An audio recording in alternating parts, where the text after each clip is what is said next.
is Kate. Welcome to Co-Parent to a Narcissist 101. Thank you for joining me. Haven't subscribed? Please do. Guys, today's topic is 5 things that the covert narcissist does years later. The covert narcissist I'm co-parent with. 5 things that probably will be happening even after you're done with these people when you're trying to co-parent with them. And I'm using what is going on in my life so you know, in case it's coming or it's already happening for you as well. And this is to let the people know, people coming out of this, to not to think that there's any way that if you do certain things that a covert narcissist is going to change or co-parent better with you or be agreeable with the co-parenting plan or the decision that the court made. No, because this lets you know that's not going to happen. As long as you left the covert narcissist or you are doing something better with your life or you're doing something different with your life, these people, as long as they don't have control, that's the summary of it. As long as they don't have control over you, yes, these things will be happening, no matter how long it has been. So this is to let you know, so not to waste your time trying to do extra stuff to think that this is going to yield something else. No, they're not planning for that to happen.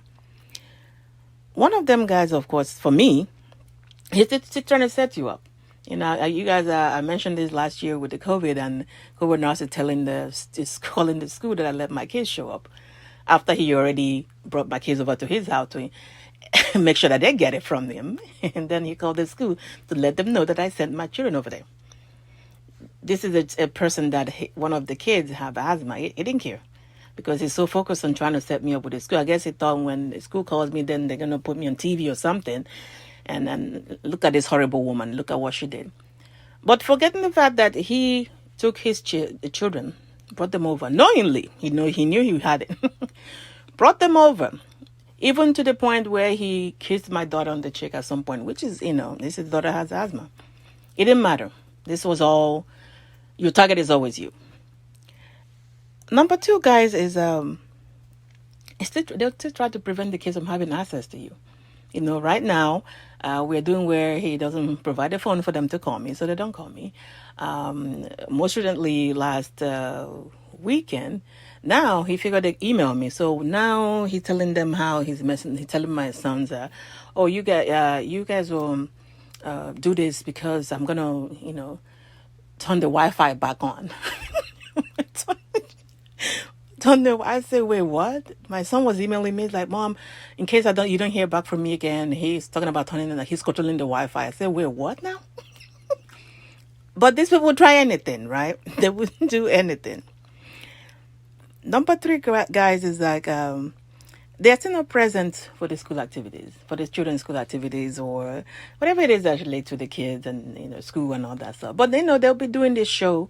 The disruptive behavior from the sidelines. This is when they'll be calling you for nothing that has any meaning. They won't show up for these things, but then they find a way to make you the ones that made them. You are the one that went and tied them down in their house so that they don't have to show up for the kids. This is all your fault. This is literally what they're thinking. So they're over there causing chaos on the sidelines, but never show up for these things. Never. Years later, it's still happening. Number 5 is they are busy trying to convince everybody. It will still be ongoing. The smear campaign will be ongoing. How evil you are. Something is wrong with you. You need help. This will be ongoing. So expect that to happen, And then the last one, guys, is that there are still difficulty providing basic necessities for the children. So that's in my case where it's an issue with water. There's an issue providing water, providing the right food that the kids will eat, providing the right clothing that the kids or the proper fitting clothing or shoes or whatever. It's an issue. Years later, it is an issue. So this is something you should expect. So if you're thinking of letting your guard down or being the bigger person in the beginning or trying to do certain things, it does not matter. They are planning to completely misunderstand you. They're planning to create conflict with the co-parenting. They're planning to do this years later. Because as long as you are thriving, as long as you're not under their control, whether they discarded you or you left, they will keep trying to do all these things. Years later, it doesn't matter. As it is in my case, it's still happening. All right, guys, get a hold of your mind and everything to fall into place. Please like and share. Take care.